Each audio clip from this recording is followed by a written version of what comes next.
Você vê, agora, por exemplo, quando o presente governo começa a estudar assim, a chamada privatização da Amazônia. Vamos entregar a Amazônia à administração de ONGs internacionais. Eu sempre disse isso, como eu estou informado do assunto, eu sempre disse, olha, vocês querem saber o que é entreguismo? Espero o PT chegar no poder. Tudo que você diz de entreguismo que houve até aqui vai ser fichinha. Eles vão tomar e vão entregar tudo no dia seguinte. Vocês, como? Mas eles são esquerdistas, anti-americanos, anti-imperialistas, etc, etc. Eu digo, tudo conversa mole, não é assim que as coisas funcionam. Por quê? Porque o grande imperialismo que existe hoje não é o imperialismo propriamente americano, é o imperialismo global, tá certo? Que alia o establishment americano a estes grandes movimentos esquerdistas, entre aspas, já que até hoje se deve usar até isso entre aspas, do mundo, aos grandes organismos internacionais e aos remanescentes do poder soviético. São todos parentes, todos trabalham juntos, e para você confirmar isso é só você perguntar quem paga quem financia quem. Existe um site na internet que chama Activist Cash, o dinheiro dos ativistas. É só você ver lá, você vai rastreando. Olha, aqui saiu o dinheiro do fulano, banco tal, para a ONG tal, que repassou para não sei quem. Aí você vai entender que existe, vamos dizer, é uma rede de sustentação do poder global que vai desde o establishment nova-iorquino, tá certo, até o MST. Quem pode resistir contra uma coisa dessa? Ninguém.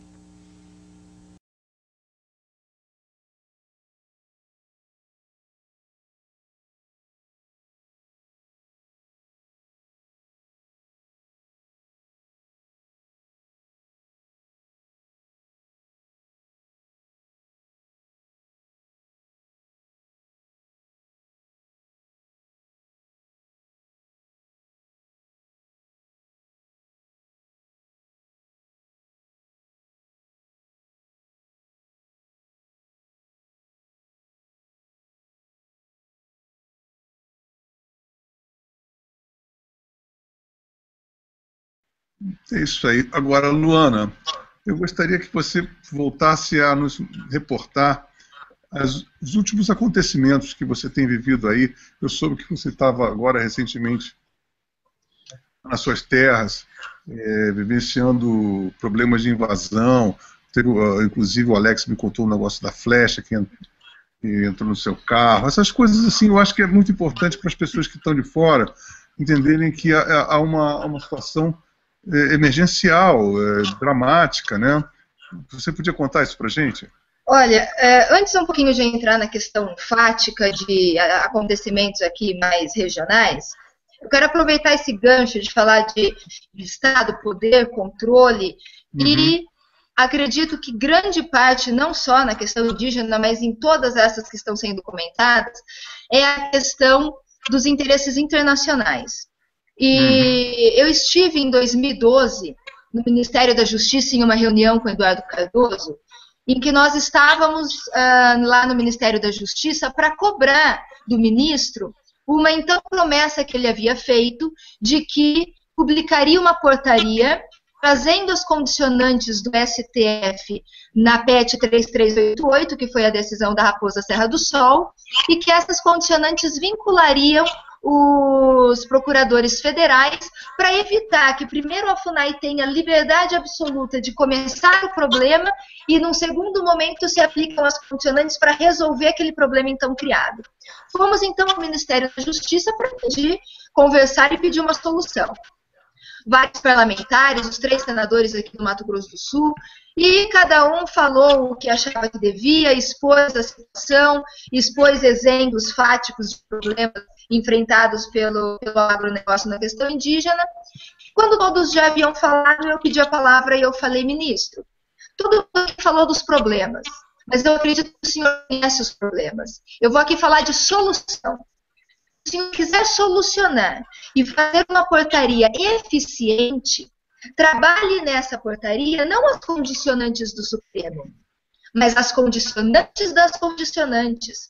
Por quê? 2 principais condicionantes elencadas pelo Supremo, no caso Raposa Serra do Sol, foi o marco temporal, de que se a terra estava ocupada por não indígenas em 1988, ou seja, já era propriedade privada, não poderia ser considerada terra indígena, só seria terra indígena naquelas nas quais os índios estavam em 1988, porque a Constituição garantiria para os índios as terras ocupadas quando de sua promulgação, e não o retorno para toda e qualquer terra nas quais os índios um dia estiveram.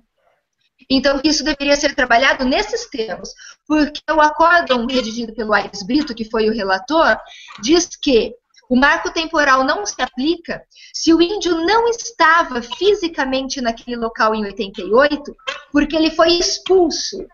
Mas a posse permanece no sentido anímico e psíquico da palavra. Na vontade e na cabeça do índio, ele estava lá. Ele não estava fisicamente, porque o fazendeiro expulsou, mas no coração e na cabeça ele estava. Então, não se aplicaria o marco temporal. Então, eu coloquei que o ministro deveria trabalhar essa condicionante da condicionante, que seria o esbulho renitente.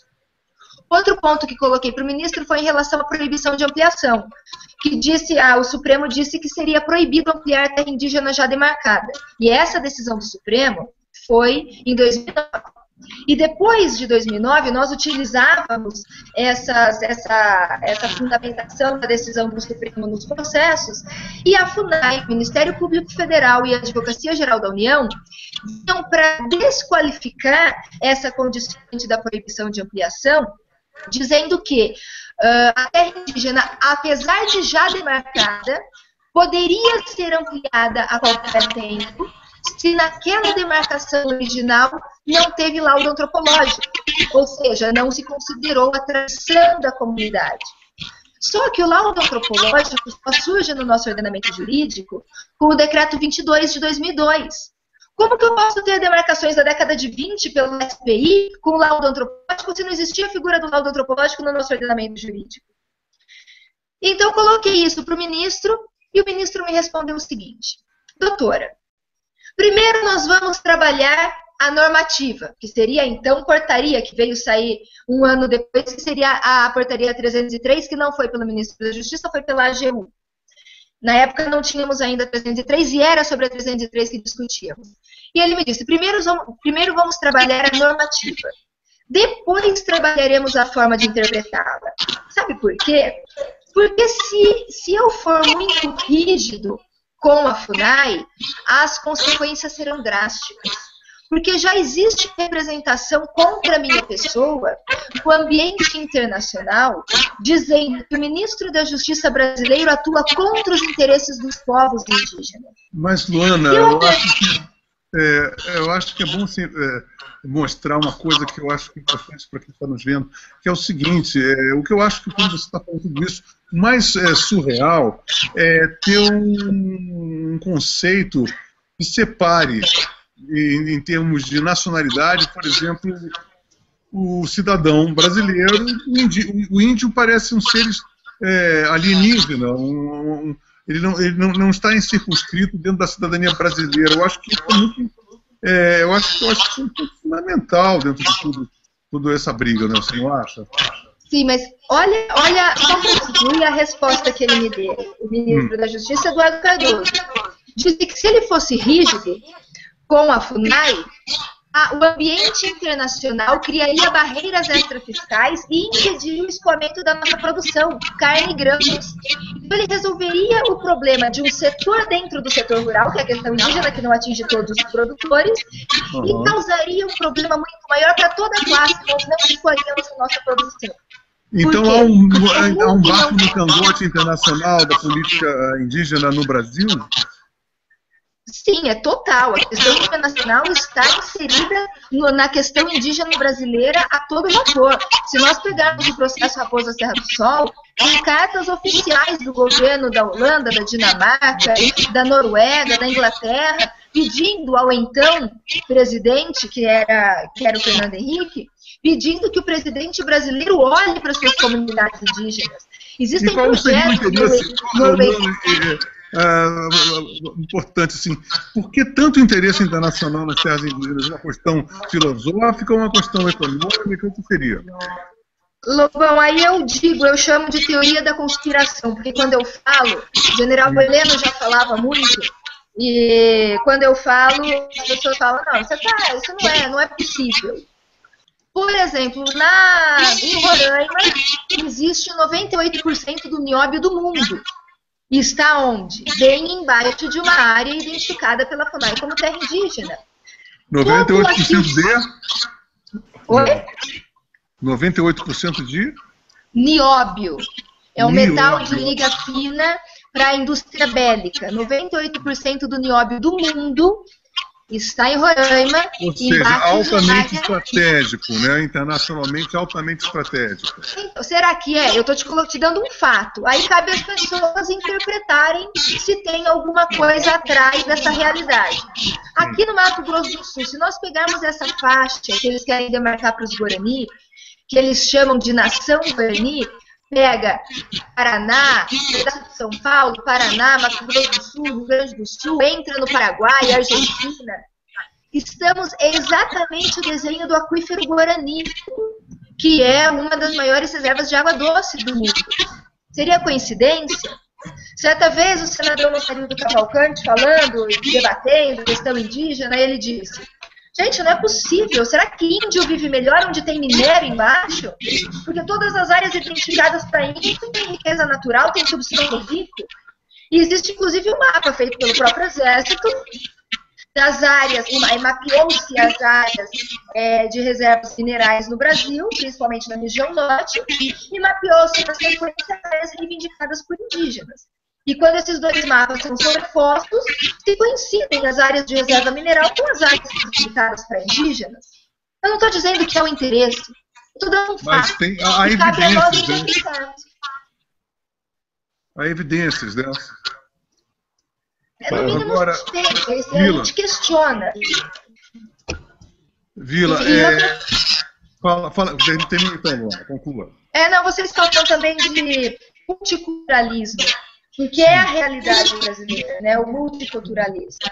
Só que eu entendo que o multiculturalismo é um problema, porque o multiculturalismo são as culturas de forma separada, porque a realidade brasileira é o interculturalismo. Nós estamos com as culturas interligadas, se relacionando. E quando eles trazem essa ideia do multiculturalismo, que é uma multiplicidade cultural, de forma separada, que pretende, como foi comentado pelo Vilas, a questão do afrodescendente, começam a trazer critérios que vão segregar a comunidade nacional. E defendo também a questão de povos indígenas. Apesar de a Convenção 169 da OIT, da qual o Brasil é signatário, que foi depois introduzida no nosso ordenamento jurídico por decreto, apesar dela trazer o reconhecimento dos indígenas enquanto um povo, não. O povo é o povo brasileiro, porque os indígenas são brasileiros como todos nós. O indígena, o afro, o cigano, que agora os centros urbanos vão enfrentar a questão das minorias e a questão dos povos tradicionais, porque ciganos, assim como indígenas e quilombos, são povos tradicionais, e já estamos aí com projetos tramitando em Brasília em relação aos ciganos enquanto etnia, cultura separada, diferente, direito territorial para os ciganos, enfim. Começa no quilombola, vai para o indígena, já tem os ribeirinhos, agora os ciganos. Então eu entendo que é uma bola de neve. Outra coisa importante, que foi comentado também pelo Vilas, a questão do número de indígenas. O censo aumentou, assim, de forma, a última pesquisa, o último censo feito pelo IBGE, o número de indígenas aumentou de uma forma humanamente impossível. Porque é humanamente impossível uma reprodução para um aumento populacional daquela proporção. O que acontece? Primeiro, a autodeterminação, a auto-identificação como indígena, assim como a questão afro, e a importação de índios. O Brasil, ele consuma uma importação de índios sistemática. Aqui, no Mato Grosso do Sul, que é vizinho ali do oeste do Paraná, os índios são paraguaios, frequentemente paraguaios, que falam castelhano muito melhor do que falam guarani. Oi? Nós temos índios paraguaios sendo incorporados à nossa unidade nacional. Ponta Porã, Mato Grosso do Sul, é uma cidade de fronteira seca com o Paraguai. Poucos meses atrás fizeram mais de 1000 documentos de indígenas, na verdade cidadãos paraguaios. O cacique Marco Veron, que foi o comandante, o líder na invasão aqui na minha propriedade, como foi líder em muitas outras invasões, porque em verdade não são os índios da região. Eles montam, eles arquitetam um grupo para operacionalizar a invasão. E esse indígena, que foi o líder aqui, todos comandados pelo CIM, Conselho Indigenista Missionário, que é o mentor de toda essa parafernália de invasões e ideologia indigenista que enfrentamos hoje.